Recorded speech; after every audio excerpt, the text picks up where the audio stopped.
वंचित बहुजन आघाडीची स्त्री मुक्ती परिषद आज नागपुरात होणार आहे। नागपूरच्या कस्तुरचंद पार्कवर याची तयारी आपण या ठिकाणी बघू शकतो की विशाल अशी ही सभा प्रकाश आंबेडकर या सभेला संबोधित करणार आहे आणि या ठिकाणी जर आपण बघितलं तर मोठ्या प्रमाणात तयारी झाल्याचं चित्र आपल्याला पाहायला मिळते आहे। जिकडे तिकडे हे वंचित आघाडीचे झेंडे लागलेले आहे, खुर्च्या टाकून तयार झालेला आहे। एकंदर म्हणजे नागपुरात होणारी ही स्त्री मुक्ती परिषद अतिशय महत्त्वाची समजली जाते। प्रकाश आंबेडकर नेमकं या सभेच्या माध्यमातून नेमकं काय मार्गदर्शन करतात, काय बोलतात याकडे सगळ्यांचं लक्ष लागलेलं आहे। आणि महत्त्वाचं जर आपण बघितलं तर आता निवडणुका तोंडावर येत आहे, अशामध्ये ते अशा प्रकारची एक विशाल अशी सभा जी आहे ती नागपुरामध्ये प्रकाश आंबेडकर यांच्या वंचित बहुजन आघाडीकडून घेतली जात आहे आणि या सभेकडे आता सगळ्यांचं लक्ष लागलं आहे।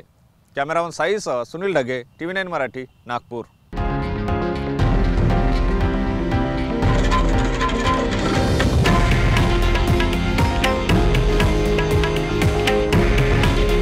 हे आहे देशातील नंबर 1 न्यूज नेटवर्क आणि आपण पाहत आहात TV9 मराठी।